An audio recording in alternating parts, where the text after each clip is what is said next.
Hello दोस्तों, rework एक insightful और हेल्पफुल किताब है जिसे जेसन और डेविड ने लिखा है। यह किताब बिजनेस और स्टार्टअप के बारे में नई सोच और तरीके बताता है। जेसन और फ्राइड दोनों ही सक्सेसफुल एंटरप्रेन्योर हैं और उन्होंने अपनी कंपनी 37 सिग्नल, जो बेस चैम्प के नाम से जाना जाता है, को बहुत सफलता से चलाया है। इस किताब में ट्रेडिशनल बिजनेस एडवाइस को चैलेंज किया गया है और बताया गया है कि कैसे हम कुछ चीजें को सिंपल रख के कम रिसोर्स से भी अपना बिजनेस सक्सेसफुल बना सकते हैं। यह किताब स्कूल और कॉलेज के छात्रों के लिए भी यूजफुल है क्योंकि इसमें प्रैक्टिकल टिप्स और रियल लाइफ एग्जाम्पल दिया गया है जो किसी भी नई चीज को शुरू करने के लिए हेल्पफुल होगा। रिवर्क को पढ़ने के बाद आप बिजनेस और लाइफ को एक नए नजरिए से देखना शुरू कर देंगे। तो इस वीडियो को एंड तक देखें और जानें कि कैसे रिवर्क आपकी लाइफ और करियर को बेटर बना सकता है। Let's get started. Point 1, traditional business planning is overrated, start small and adapt. इसका मतलब यह है कि हमें हमेशा बड़े और कॉम्प्लिकेटेड प्लान बनाने की जरूरत नहीं होता है। फ्राइड और डेविड कहते हैं कि छोटे और सिंपल स्टेप लेकर भी हम अपना बिजनेस स्टार्ट कर सकते हैं और सक्सेसफुल बना सकते हैं। अक्सर लोग सोचते हैं कि बिजनेस शुरू करने के लिए हमें पहले एक लंबा चौड़ा प्लान बनाना पड़ता है, बहुत सारी रिसर्च करनी पड़ती है और बहुत पैसा लगता है। लेकिन रिवर्क यह बताता है कि यह जरूरी नहीं है। अगर हम छोटे से शुरुआत करें और धीरे धीरे अपनी गलतियों से सीखें तो भी हम सफल हो सकते हैं। फॉर एग्जाम्पल, अगर आपको एक नया प्रोडक्ट बनाना है तो पहले एक छोटा वर्जन बनाएं और मार्केट में टेस्ट करें। देखिए कि लोग कैसा रिएक्ट करते हैं, उसकी फीडबैक लें और फिर उसके हिसाब से अपने प्रोडक्ट को इम्प्रूव करें। इस तरह से आप अपना पैसा, टाइम दोनों बचा सकते हैं और धीरे धीरे अपना बिजनेस ग्रो कर सकते हैं। यह अप्रोच आपको फ्लेक्सिबिलिटी और एजिलिटी भी देता है क्योंकि आप जल्दी से अपने प्लान को बदल सकते हैं अगर कुछ काम ना करे तो, जबकि ट्रेडिशनल बिजनेस प्लान में यह फ्लेक्सिबिलिटी नहीं होता है। इसलिए छोटे से शुरुआत करें और स्टेप बाय स्टेप अपने बिजनेस को ग्रो करें। Point 2, embrace constraints as they foster creativity and innovation. Embrace constant का मतलब है कि हम अपने लिमिटेशन और रिस्ट्रिक्शन को एक्सेप्ट करें और उन्हें अपने फायदे के लिए यूज करें। जेसन और डेविड कहते हैं कि जब हम लिमिटेड रिसोर्स, टाइम, पैसा के साथ काम करते हैं तब हम ज्यादा क्रिएटिव और इनोवेटिव बन जाते हैं, क्योंकि जब हमें कम रिसोर्स मिलता है तब हमारी सोचने की शक्ति और प्रॉब्लम सॉल्विंग स्किल और भी बेहतर हो जाता है कि उस वक्त हम सॉल्यूशन ढूंढने के नए और यूनिक तरीके सोचते हैं। फॉर एग्जाम्पल, अगर आपके पास कम पैसा है तो आपको सोचना पड़ेगा कि कैसे कम खर्च में अपना प्रोडक्ट बना सकते हैं या अपने कस्टमर तक कैसे पहुंच सकते हैं। यह सोच आपको नए आइडिया और अप्रोच को अडॉप्ट करने के लिए मजबूर करता है। कॉन्स्ट्रेंट्स हमें फोकस और प्रायोरिटी करना भी सिखाता है। जब सब कुछ अवेलेबल होता है तो अक्सर हम लोग अननेसेसरी चीजों पे पैसा और टाइम वेस्ट कर देते हैं, लेकिन जब रिसोर्स लिमिटेड होता है तब हम सिर्फ वही चीज करते हैं जो जरूरी होता है। इससे हमारा प्रायोरिटी और एफिशिएंसी बढ़ जाता है। तो कंस्ट्रेंट को नेगेटिव नहीं बल्कि पॉजिटिव तरीके से देखना चाहिए। यह आपको क्रिएटिव बनाने, बेटर सॉल्यूशन ढूंढने और अपना बेस्ट देने के लिए मोटिवेटेड करेगा। इसलिए आपको कंस्ट्रेंट को अपने ग्रोथ का हिस्सा बनाना चाहिए, फिर आप सफलता की सीढ़ी पर खुद ब खुद चढ़ते हुए चले जाएंगे।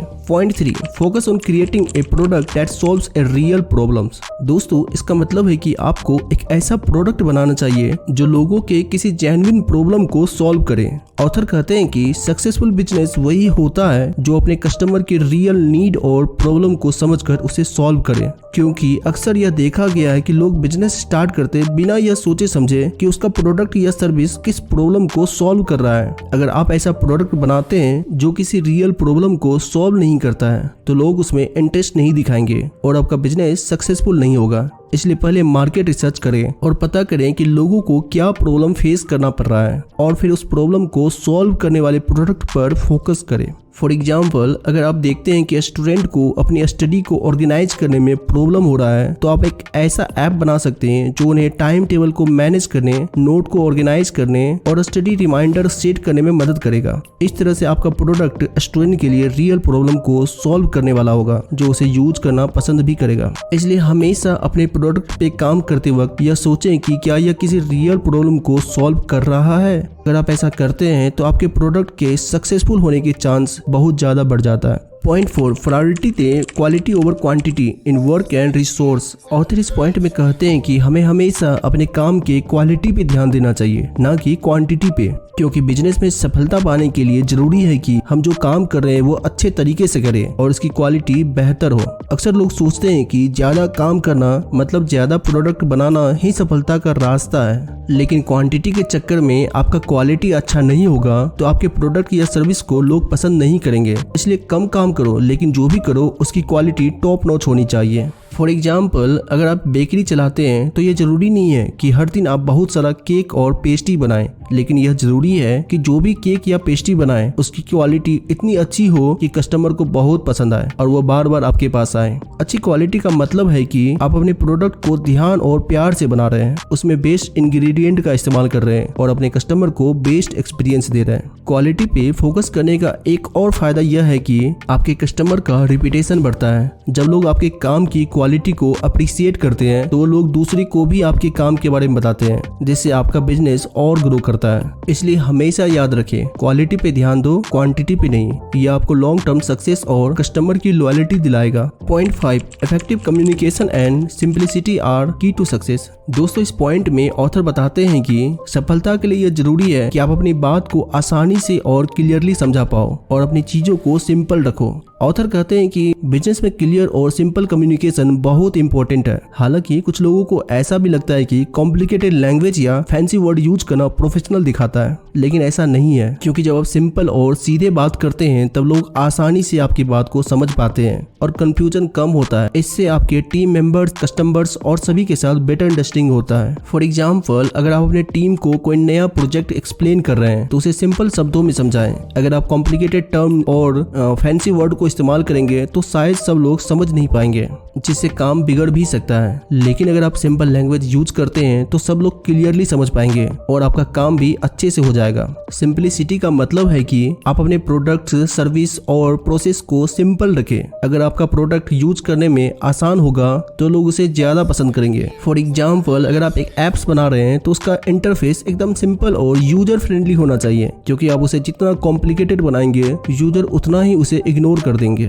इसलिए इफेक्टिव कम्युनिकेशन और सिंपलिसिटी पर फोकस करें। ये आपको सफलता की राह पर ले जाएगा और आपके बिजनेस को ग्रो करने में मदद करेगा। Point 6, learn to say no to unnecessary opportunity and distractions. इसका मतलब है कि आपको जरूरी है कि कुछ चीजों को ना बोलना आपको आना चाहिए जो आपके मुकाम तक पहुंचने में रुकावट डालता है। ऑथर कहते हैं कि सक्सेसफुल होने के लिए आपको अपने फोकस को बनाए रखना पड़ेगा और अनवांटेड चीज को अवॉइड करना होगा, क्योंकि अक्सर लोग हर अपॉर्चुनिटी को देखकर यस बोलते हैं, लेकिन इससे आपका फोकस भटक जाता है, जिस वजह से आप अपने असल गोल तक नहीं पहुंच पाते हैं। इसलिए आपको समझना होगा कि कौन सा अपॉर्चुनिटी आपके गोल के लिए जरूरी है और कौन सा डिस्ट्रैक्शन है। फॉर एग्जाम्पल, अगर आप एक स्टूडेंट हैं और आपका गोल है अच्छे मार्क लाना, तो आपको पार्टीज और सोशल गैदरिंग में जाने से खुद को रोकना होगा, क्योंकि वो आपकी पढ़ाई में रुकावट डाल सकता है। इसी तरह अगर आप एक बिजनेसमैन हैं और आपका गोल है अपने बिजनेस को ग्रो करना, तो आपको अननेसेसरी मीटिंग और टाइम कंज्यूमिंग टास्क को अवॉइड करना होगा। रिवॉर्ड की कंक्लूजन में ऑथर कहते हैं कि बिजनेस और एंटरप्रेन्योरशिप में सफलता पाने के लिए हमें ट्रेडिशनल रूल को चैलेंज करना होगा और नए इनोवेटिव अप्रोच को अपनाना जरूरी है।